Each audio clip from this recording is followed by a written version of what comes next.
Austria Europe का एक छोटा सा देश है, लेकिन आज इसकी स्थिति ऐसी बन चुकी है कि यह दुनिया की बड़ी ताकतों के बीच एक हिडन कंट्रोल सेंटर बनता जा रहा है। सवाल यह है, आखिर ऐसा क्या है इस देश के पास जिसके कारण अमेरिका, चीन और खुद यूरोप भी इसे लेकर पूरी तरह कंफर्टेबल नहीं है। जब दुनिया का ध्यान रूस यूक्रेन युद्ध और चीन अमेरिका टकराव पर था, उसी समय ऑस्ट्रिया क्वाइटली एक ऐसी स्ट्रैटेजी पर काम कर रहा था जिसने उसे यूरोप के सबसे महत्वपूर्ण देशों में शामिल कर दिया। और आज इस स्ट्रैटेजी को आगे बढ़ा रही है क्रिश्चियन स्टॉकर की गवर्नमेंट, जिसकी पॉलिसीज को लेकर पूरे यूरोप में बहस हो रही है। आज ऑस्ट्रिया सिर्फ एक टूरिस्ट डेस्टिनेशन नहीं है, बल्कि यह यूरोप के बीचों बीच बैठा हुआ एक ऐसा स्ट्रेटेजिक हब बन चुका है जहां से एनर्जी फ्लो, फाइनेंस नेटवर्क और ट्रेड रूट्स तीनों को इन्फ्लुएंस किया जा सकता है। यूरोप में जब रूस से गैस सप्लाई कम हुई तो कई देशों में एनर्जी क्राइसिस शुरू हो गया, लेकिन उसी समय ऑस्ट्रिया ने अपने आप को एक एनर्जी ट्रांजिट हब के रूप में मजबूत करना शुरू कर दिया। ऑस्ट्रिया का बाउमगार्टन गैस हब पूरे यूरोप के सबसे महत्वपूर्ण डिस्ट्रीब्यूशन पॉइंट्स में से एक है, जहां से हर साल करीब 40 से 50 बिलियन क्यूबिक मीटर गैस गुजरती है, जो कई देशों की एनर्जी जरूरतों का बड़ा हिस्सा पूरा करती है।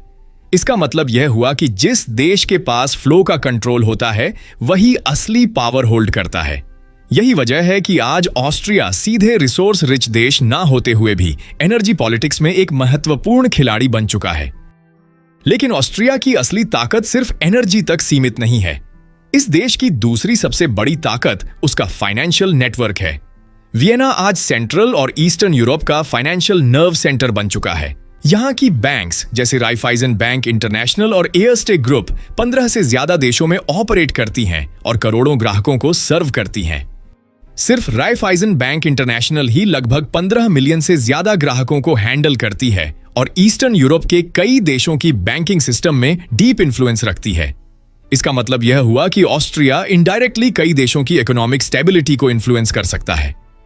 अगर हम इकोनॉमी की बात करें तो ऑस्ट्रिया का जीडीपी लगभग $500 बिलियन के आसपास है, जो इसे दुनिया की टॉप 30 इकोनॉमीज में शामिल करता है और प्रति व्यक्ति आय $50,000 से ज्यादा है। लेकिन खास बात यह है कि यह ग्रोथ फ्लैशी नहीं है, बल्कि स्टेबल और कंट्रोल्ड है। यानी यह देश धीरे धीरे पावर बिल्ड करता है, अचानक नहीं। अब यहां से कहानी डेंजरस होने लगती है। जहां एक तरफ यूरोप के कई देश रशिया से दूरी बना रहे हैं, वहीं ऑस्ट्रिया ने खुद को एक न्यूट्रल कंट्री के रूप में पोजीशन किया है। यह नाटो का हिस्सा नहीं है, लेकिन यूरोपीय यूनियन का मेंबर है। यानी एक तरफ यह वेस्ट के साथ जुड़ा है और दूसरी तरफ रशिया और चाइना के साथ अपने इकोनॉमिक कनेक्शंस भी पूरी तरह खत्म नहीं करता। यहीं पर क्रिश्चियन स्टॉकर की पॉलिसीज कंट्रोवर्सी क्रिएट करती हैं।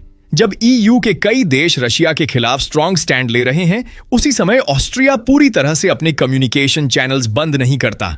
इसकी सबसे बड़ी वजह यह है कि लंबे समय तक ऑस्ट्रिया की लगभग 70% से ज्यादा गैस सप्लाई रशियन सोर्सेज पर डिपेंडेंट रही है और इस डिपेंडेंसी को अचानक खत्म करना पॉसिबल नहीं है।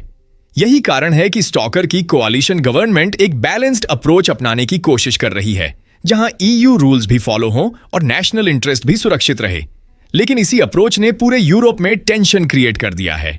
कई ईयू देशों का मानना है कि अगर कुछ देश अलग स्ट्रैटेजी अपनाते हैं तो इससे पूरे ब्लॉक की यूनिटी कमजोर हो सकती है, खासकर ऐसे समय में जब ग्लोबल टेंशंस पहले से ही हाई हैं। अब इस कहानी में एक नया और बेहद बड़ा मोड़ आ गया है। चाइना ने पिछले कुछ सालों में यूरोप में जिस तेजी से अपने इन्वेस्टमेंट्स बढ़ाए हैं, उसने ग्लोबल ट्रेड और सप्लाई चेन के पूरे समीकरण को बदलने की क्षमता पैदा कर दी है। और इस पूरी स्ट्रैटेजी में ऑस्ट्रिया एक बेहद महत्वपूर्ण भूमिका निभाता हुआ दिखाई दे रहा है। विशेषज्ञों के अनुसार एशिया से यूरोप तक बनने वाले नए रेल और लॉजिस्टिक्स कॉरिडोर्स में ऑस्ट्रिया एक सेंट्रल ट्रांजिट पॉइंट बनता जा रहा है। पहले यह माना जाता था कि यूरोप में ट्रेड गेटवेज सीमित रहेंगे, लेकिन जैसे जैसे इंफ्रास्ट्रक्चर और कनेक्टिविटी बढ़ी, यह साफ होता गया कि सेंट्रल यूरोप के अंदर ऑस्ट्रिया की पोजीशनिंग कहीं ज्यादा पावरफुल हो सकती है। अनुमान लगाया जा रहा है कि आने वाले समय में एशिया से आने वाले गुड्स का एक बड़ा हिस्सा ऐसे रूट से होकर गुजर सकता है जो ऑस्ट्रिया को क्रॉस करते हैं। इसका मतलब यह हुआ कि आने वाले कई दशकों तक यूरोप की सप्लाई चेन का एक महत्वपूर्ण हिस्सा इनडायरेक्टली ऑस्ट्रिया पर डिपेंड हो सकता है। ग्लोबल ट्रेड सिस्टम में लॉजिस्टिक्स हब्स का रोल उतना ही इंपॉर्टेंट होता है जितना नेचुरल रिसोर्सेज का, क्योंकि गुड्स सिर्फ बनना ही काफी नहीं होता, उन्हें एफिशिएंटली डिस्ट्रीब्यूट करना भी उतना ही जरूरी होता है। आज की नई इकोनॉमी में fast delivery, low cost transport और स्टेबल सप्लाई चेन सबसे बड़ी ताकत बन चुकी है। और इसी वजह से जो देश इन सिस्टम्स को कंट्रोल करता है वही असली इन्फ्लुएंस रखता है। अभी तक यूरोप के ट्रेड राउट्स पर कंट्रोल मेनली वेस्टर्न कंट्रीज के पास था, लेकिन धीरे धीरे यह बैलेंस शिफ्ट होने लगा है। चाइना आज सिर्फ मैन्युफैक्चरिंग में ही नहीं बल्कि लॉजिस्टिक्स और इंफ्रास्ट्रक्चर में भी एक बड़ा खिलाड़ी बन चुका है।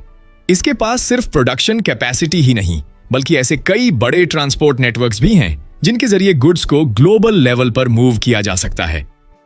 कुछ सालों में चाइना ने अपने ट्रेड रूट्स को डाइवर्सिफाई करना शुरू किया ताकि वह किसी एक रीजन या रूट पर डिपेंड ना रहे।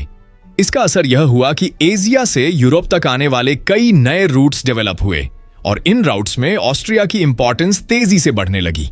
यही वजह है कि आज अगर कोई कंट्री यूरोप के अंदर ट्रेड फ्लो को इन्फ्लुएंस करना चाहता है तो उसे ऑस्ट्रिया जैसे स्ट्रेटेजिक लोकेशंस पर ध्यान देना ही पड़ेगा। यानी साफ शब्दों में कहें तो ऑस्ट्रिया सिर्फ एक ट्रांजिट कंट्री नहीं है बल्कि यह एक ऐसा कंट्रोल पॉइंट बनता जा रहा है जहां से होकर ग्लोबल ट्रेड का एक महत्वपूर्ण हिस्सा गुजर सकता है। और अगर किसी देश के पास ऐसे क्रिटिकल पॉइंट्स का इन्फ्लुएंस आ जाता है तो वह बिना सीधे टकराव के भी ग्लोबल मार्केट को काफी हद तक प्रभावित कर सकता है। इसी कारण एक्सपर्ट्स मानते हैं कि आने वाले समय में पावर सिर्फ रिसोर्सेज से नहीं बल्कि सप्लाई चेन्स और ट्रेड रूट्स के कंट्रोल से तय होगी। और इस नए सिस्टम में ऑस्ट्रिया जैसे देश जो दिखने में छोटे हैं लेकिन स्ट्रैटेजिकली पोजीशन्ड हैं, वही सबसे ज्यादा पावरफुल बन सकते हैं। लेकिन कहानी यहीं खत्म नहीं होती। असली खेल अब शुरू होता है। यूरोपियन यूनियन का प्रेशर लगातार बढ़ रहा है कि सभी कंट्रीज एक यूनिफाइड स्टैंस लें, खासकर रशिया और चाइना जैसे मामलों पर।